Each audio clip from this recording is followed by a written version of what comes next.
sahabat Nabi yang bernama Ubay bin Ka'ab radhiyallahu anhu pernah bertanya kepada Rasul sallallahu alaihi wasallam, "Ya Rasulullah, berapa jumlah saya harus berselawat kepadamu dalam sehari semalam?" Apa kata Rasul sallallahu alaihi wasallam? "Ma syi'ta, terserah kamu." Maka sahabat Ubay bin Ka'ab berkata, "Ya Rasul, saya akan berselawat kepadamu seperempat waktu saya." Maka kata Rasul sallallahu alaihi wasallam, "Ma syi'ta, terserah kamu. In zidta fa huwa khairul laka." Tetapi jika kamu tambah lagi, maka itu jauh lebih baik darimu. Maka sahabat Ubay bin Ka'ab berkata, "Ya Rasul, saya akan gunakan separuh waktu untuk berselawat kepadamu." Apa kata Rasul sallallahu alaihi wasallam? "Ma syi'ta, terserah kamu. In zidta fa huwa khairul laka." Tetapi jika kamu tambah lagi, maka itu akan menguntungkan dirimu, itu akan lebih baik darimu. Maka sahabat Ubay bin Ka'ab berkata, "Ya Rasul, sa'aj'alu laka salati kullaha." Saya akan gunakan seluruh waktu saya untuk berselawat kepadamu. Maka kata Rasul sallallahu alaihi wasallam, "Idzan yahfi ghamma." Kalau kamu buat itu, maka Allah akan hilangkan semua kesulitan hidupmu. Allah akan hilangkan kesedihanmu. Kalau kamu anggap kemiskinan akan merugikan dirimu, kalau kamu anggap kemiskinan adalah sebuah kesedihan, sebuah perkara yang menyusahkan hatimu, maka Allah akan ganti kemiskinan dengan kekayaan. Kalau kamu menganggap bahwa tidak punya keturunan adalah masalah, maka Allah akan berikan kamu keturunan, karena Allah akan menghilangkan semua kesulitan bagi mereka yang banyak berselawat kepada Rasul sallallahu alaihi wasallam. Kata Rasul sallallahu alaihi wasallam, "Idzan yahfi hamma." Allah akan hilangkan kesusahanmu, Allah akan hilangkan kesulitan hidupmu, wa yaghfiru laka dzambak, dan Allah akan ampuni dosa-dosamu, kata Rasul sallallahu alaihi wasallam. Hadirin jemaah Jumat yang insyaallah dimuliakan dan dirahmati oleh Allah Subhanahu wa taala. Ternyata masalah yang sering dihadapi oleh negeri kita, bangsa kita, yang para pemimpin-pemimpin kita tidak menemukan solusi yang terbaik bagaimana mengurangi angka pengangguran, bagaimana mengurangi angka kemiskinan. Ternyata agama kita sudah memberikan solusi. Apa itu? Perbanyak salawat kepada Rasul sallallahu alaihi wasallam. Kata Rasul sallallahu alaihi wasallam, "Man shalla alayya wahidan." Siapa yang bersalawat kepadaku satu kali, kata Nabi sallallahu alaihi asyara, maka Allah akan bersalawat kepadanya sebanyak 10 kali. Bukan Nabi yang bersalawat kepadanya, tetapi Allah bersalawat kepada orang yang bersalawat kepada Nabi sallallahu alaihi wasallam 10 kali lipat daripada salawat hamba tersebut. Man shalla alayya wahidan. Siapa yang bersalawat kepadaku, kata Nabi, satu kali, sallallahu alaihi asyara, Allah akan bersalawat kepadanya sebanyak 10 kali. Wa man shalla alayya asyara, dan barang siapa yang bersalawat kepadaku satu kali, 10 kali, sallallahu alaihi mi'ah, maka Allah akan bersalawat kepadanya sebanyak 100 kali. Wa man shalla alayya mi'ah, kata Rasul sallallahu alaihi wasallam, siapa yang bersalawat kepadaku sebanyak 100 kali, maka kata Nabi sallallahu alaihi wasallam, bara'atun minan nar, akan ditulis dari antara kedua matanya, dari lidahnya itu bara'atun minan nar, bahwa hamba ini dibebaskan dari api nerakanya Allah Subhanahu wa taala. Dia adalah orang yang belum wafat, belum kembali kepada Allah, tetapi sudah ada label, sudah ada cap orang yang dibebaskan dari api neraka kelak ketika dia kembali kepada Allah Subhanahu wa taala. Wa bara'atun minan nifaq, dan dia terbebas dari kemunafikan. Ingat jamaah sekalian, bahkan sahabat Nabi sallallahu alaihi wasallam semua ragu terhadap dirinya sendiri. Umar bin Khattab bahkan mendekati ahli sirnya Nabi sallallahu alaihi wasallam. Kenapa dengan kemunafikan ini? Kemudian kemunafikan ini beda tipis dengan keimanan, sehingga para sahabat tidak tahu apakah kita ini orang beriman atau orang munafik di sisi Allah Subhanahu wa taala. Karena banyak orang yang mengaku dirinya beriman, dia yakin bahwa dia adalah orang beriman. Orang-orang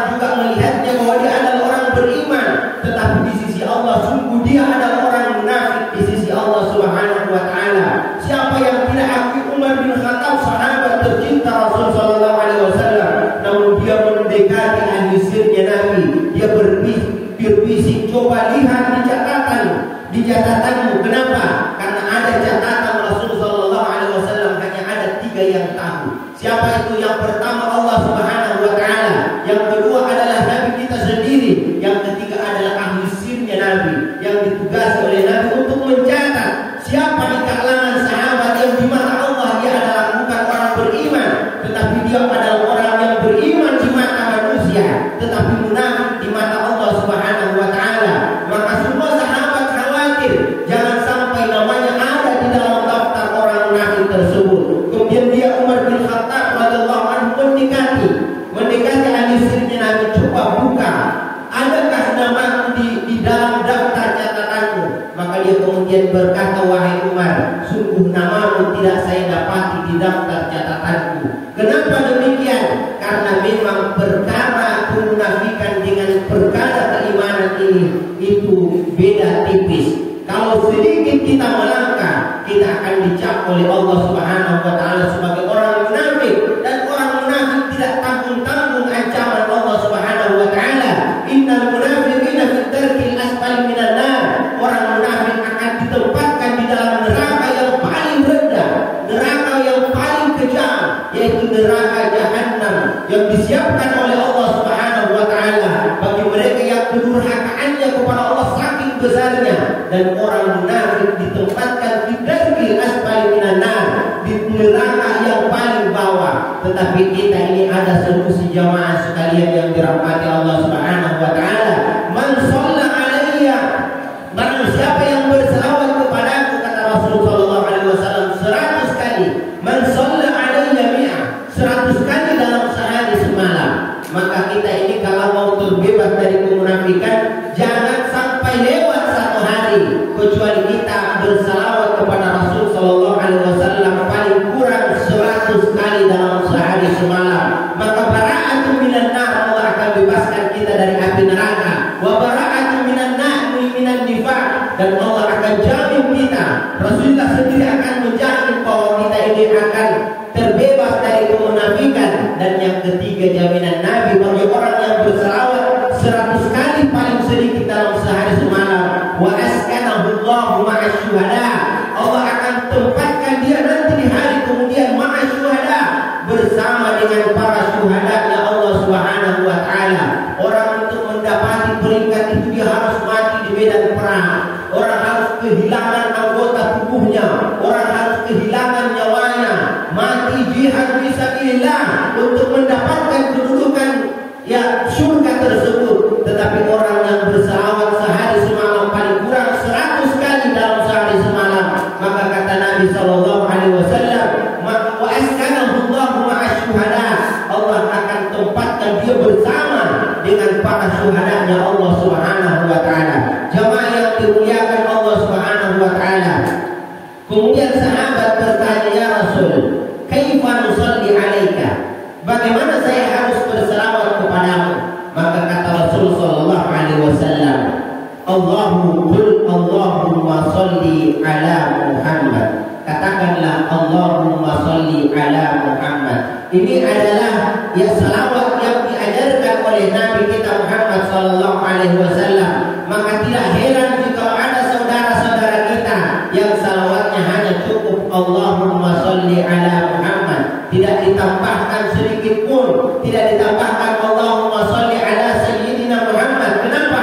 Nabi itu mengatakan qul Allahumma shalli ala Muhammad, katakan Allahumma shalli ala Muhammad. Ini tidak ada masalah oleh ulama fikih. Kenapa? Karena ulama fikih itu kalau kita lihat bahkan mereka itu tidak mau cium tangan. Ya, kalau kita lihat saudara-saudara kita yang konsep dengan mazhab Hambali, mereka bahkan tidak mau cium tangan orang tuanya. Kenapa? Mereka tidak mau tunduk kecuali hanya kepada Allah Subhanahu wa taala. Mereka benar secara fikih, tetapi gugur secara adab. Secara keilmuan mereka benar, tetapi gugur secara akhlak di sisi Allah Subhanahu wa taala. Makanya ulama mengatakan al-adabu fawqa ilmi. Adab itu harus lebih diutamakan daripada ilmu. Ketika Rasulullah sallallahu alaihi wasallam salat berjamaah berdua saja dengan sahabatnya, maka sahabat berkata, sejajar dengan saya. Rasulullah berkata sejajar, maju ke depan. Tetapi sahabat tidak mau maju ke depan. Kenapa? Ada akhlak kepada Rasul Sallallahu Alaihi Wasallam. Maka secara fikih memang betul, keilmuan betul, tetapi gugur secara adab, gugur secara akhlak. Bahkan Allah Subhanahu Wa Taala tidak pernah memanggil nama Nabi kita Muhammad Sallallahu Alaihi Wasallam dengan namanya. Makanya kalau kita buka Al-Quran, tidak satupun Allah memanggil nama Nabi kita Muhammad Sallallahu Alaihi Wasallam dengan nama secara langsung, tetapi dipanggilnya Nabi kita oleh Allah Subhanahu Wa Taala di dalam Al-Quran dengan nama gelarnya Yasin, Toha. Itu panggilan Allah kepada Nabi kita Muhammad Sallallahu Alaihi Wasallam. Apa kata Rasul Sallallahu Alaihi Wasallam? Ana Yasin, sayalah Yasin itu. Ana Toha, saya adalah Toha, kata Rasul Sallallahu Alaihi Wasallam. Jadi Allah panggil Nabi kita dengan panggilan gelar, tidak satupun. Tetapi kalau kita lihat dalam Al-Quran, ada juga dicantumkan nama Nabi kita Muhammad Sallallahu Alaihi Wasallam. Tetapi ketahuilah, tidak ada nama Nabi kita Muhammad Sallallahu Alaihi Wasallam disebutkan dalam Al-Quran, melainkan setelah itu diikuti dengan gelar Nabi kita Muhammad Sallallahu Alaihi Wasallam. Contohnya adalah Muhammadur Rasulullah, asyidda'u 'alal kuffar. Jadi ketika disebut oleh Allah nama Nabi kita secara langsung, maka langsung diikuti Allah dengan nama gelar Nabi kita Muhammad Sallallahu Alaihi Wasallam. Begitulah Allah Subhanahu Wa Taala mengagungkan nabinya, memuliakan Nabi kita Muhammad Sallallahu Alaihi Wasallam. Kalau Allah saja memuliakan nabinya dengan tidak menyebut namanya secara langsung, sebagaimana kita ini ketika memanggil seorang ustaz, siapa ustaz yang berceramah, namanya adalah Irsan, maka tidak mungkin kita panggil baik yang berceramah, yang khutbah ini adalah Irsan. Tidak mungkin kita langsung panggil dengan namanya secara langsung, karena secara adab itu gugur secara adab, rusak akhlaknya orang yang memanggil nama yang seseorang yang sedikit berilmu, orang yang berilmu dengan panggilan nama secara langsung. Maka Nabi kita Muhammad Sallallahu Alaihi Wasallam oleh ulama tasawuf, oleh ulama-ulama yang lebih mengedepankan adab akhlak daripada fikih, maka tidak akan berani, tidak akan mau memanggil nama Nabi kita secara langsung, tetapi diikutinya dengan gelar Allahumma salli ala Sayyidina Muhammad. Yang kata Sayyidina ini adalah berupa gelar Nabi kita Muhammad Rasulullah. Jadi Nabi kita itu ya punya banyak gelar. Makanya dalam bersalawat kepada Nabi kita Sallallahu Alaihi Wasallam, ulama kita tidak membatasi hanya sebatas dengan nama saja, tetapi semua pujian, semua sanjungan yang ditujukan kepada Nabi kita Muhammad Sallallahu Alaihi Wasallam, semuanya adalah merupakan bentuk salawat kepada Nabi kita. Makanya tidak heran ketika Nabi datang pertama kali ke Madinah Al-Munawwarah, maka Nabi kita Muhammad Sallallahu Alaihi Wasallam disambut dengan pujian Tala'al Badrun Alaina min Thaniyatil Wada. Ini dicantumkan di dalam kitab Barzanji, telah datang sang penerang. Semua pujian-pujian terbaik diperuntukkan kepada Nabi kita Muhammad Sallallahu Alaihi Wasallam. Ulama kita mengatakan bahwa semua pujian, sanjungan yang ditujukan kepada Nabi kita adalah merupakan bentuk salawat kepada Nabi kita Muhammad Sallallahu Alaihi Wasallam. Tentu tidak salah orang yang cukup mau mengatakan Allahumma sholli ala Muhammad, tetapi tidak juga salah orang yang mengatakan Allahumma sholli ala Sayyidina Muhammad, karena ini perkara adab, perkara akhlak. Sama halnya ketika kita pergi ke Mekah, tentu kalau kita ini melihat orang yang berjenggot, kita ini tidak berani memegang jenggotnya orang di sana. Padahal orang Arab itu merasa tersanjung kalau dipegang jenggotnya. Tapi kalau orang Indonesia jangan coba-coba. Orang Arab itu sangat marah ketika dipukul-pukul pundaknya, tetapi justru orang Indonesia itu senang kalau dipukul-pukul pundaknya. Itu menandakan ada keakraban di antara keduanya. Ini perkara akhlak ini kadang ada sangkut pautnya, kadang ada kaitannya dengan adat budaya setempat. Maka orang yang sudah terbiasa mengucapkan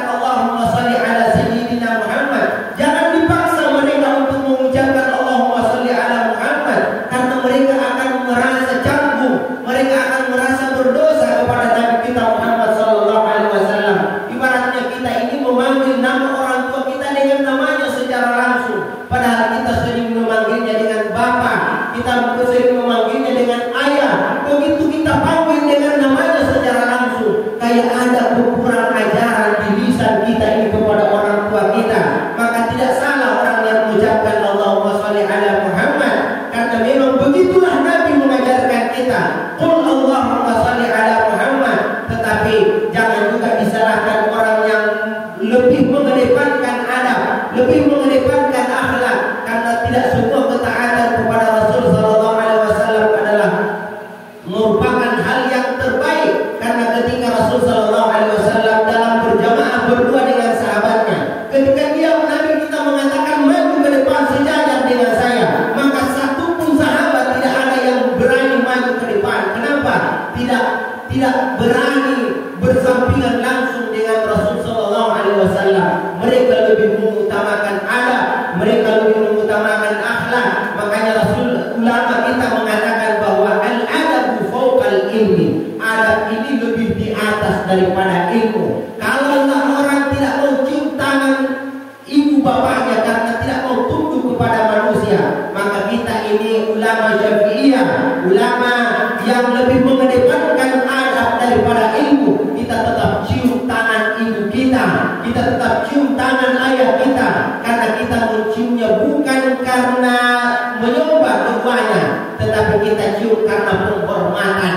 Ketahuilah jamaah yang dimuliakan Allah Subhanahu wa taala, bahwa iblis diusir dari dalam surga. Iblis dahulu dia adalah penghuni surga, hidup di dalam surga. Dulu dia adalah sayyidul malaika, dia adalah pemimpinnya para malaikatnya Allah Subhanahu wa taala. Bahkan dia terkenal dengan muwahhid, orang yang tidak mau tunduk kecuali hanya kepada Allah Subhanahu wa taala. Tetapi diusir oleh Allah Subhanahu wa taala dari surga. Apa masalahnya? Apakah dia tidak mau sujud kepada Allah? Apa kata iblis? Ya Allah, saya tidak mau sujud kecuali hanya kepadamu. Kalau engkau perintahkan aku sujud kepadamu, saya pasti sujud. Tetapi ketika engkau perintahkan saya sujud kepada Adam, maka apa kata iblis? Mohon maaf ya Allah, ana khairun minhu. Lah saya lebih baik daripada Adam. Khalaqtahu min tin, khalaqtahu min tin wa khalaqtani min nar. Engkau ciptakan Adam dari tanah dan saya engkau ciptakan dari api. Disinilah rusaknya iblis, laknatullah alaihi. Iblis bukan orang yang tidak berilmu, dia adalah orang yang berilmu. Saking hebatnya iblis, dia sempat dilantik jadi sayyidul malaika, pemimpin para malaikat. Satu kesalahan iblis apa itu? Rusak secara adab, rusak secara akhlak. Ingat wahai iblis, bahwa yang mengajari engkau terkait tentang nama-nama yang ada di bumi adalah Adam. Maka tidak bisa kau pungkiri, memang kamu tercipta dari api, Adam tercipta dari tanah. Tetapi Allah tidak memandang seseorang dari penciptaannya, Allah memandang dari keilmuannya. Innallaha la yanzuru ila suwarikum, Allah tidak melihat dari bentukmu, tetapi Allah melihat dari dalam hatimu. Ingat wahai iblis, biarpun Adam tercipta dari tanah, tetapi dia adalah gurumu, dia yang mengajarkan kamu terkait tentang nama-nama yang ada di bumi ini. Maka sebagai penghormatan kamu kepada gurumu, maka sujudlah. Disinilah rusaknya iblis, laknatullah alaihi. Dia bukan tidak berilmu, tetapi dia rusak secara adab, dia rusak secara akhlak. Jamaah yang dimuliakan Allah Subhanahu wa taala, makanya ulama kita mengatakan al-adabu fawqal ilmi. Ketika harus diperhadapkan dengan pilihan antara adab atau ilmu, maka adab harus lebih dikedepankan ketimbang daripada ilmu. Jamaah yang dimuliakan oleh Allah Subhanahu wa taala, mungkin inilah sebelumnya yang sempat saya sampaikan. Semoga bermanfaat untuk pribadi dan untuk kita semua. Allahumma muwaffiq ila aqwamit thariq. Barakallahu li wa lakum fil Qur'anil azim wa nafa'ani wa iyyakum bima fihi minal ayati wa dzikril hakim. Wa taqabbal minni wa minkum tilawatahu innahu huwal ghafurur rahim.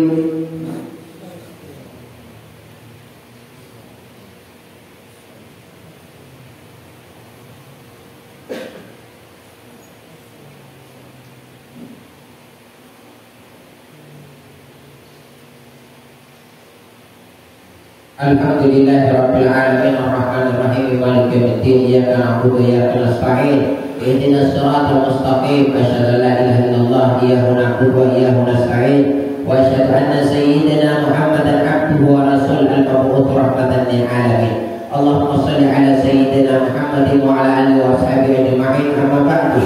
Fa ya ayyuhan nasu taqullaha haqqa tuqatih wa la tamutunna illa wa antum muslimun. Qala Allah ta'ala fi kitabil karim wa huwa asdaqul qailin. A'udzu billahi minasy syaithanir rajim. Innallaha wa malaikatahu yusholluna 'alan nabi. Ya ayyuhalladzina amanu shallu 'alaihi wa sallimu taslima. Allahumma shalli ala sayyidina Muhammad wa ala ali sayyidina Muhammad kama shallaita ala sayyidina Ibrahim wa ala ali sayyidina Ibrahim fil 'alamin innaka Hamidum Majid. Allahumma ighfir lil muslimina wal muslimat wal mu'minina wal mu'minat al ahya'i minhum wal amwat innaka samii'un qaribun mujibud da'wati al hajat.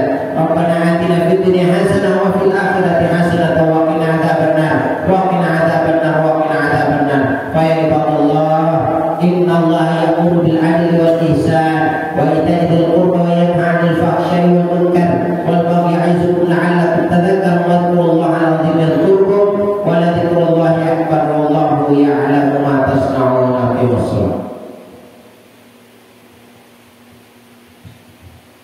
Alhamdulillah.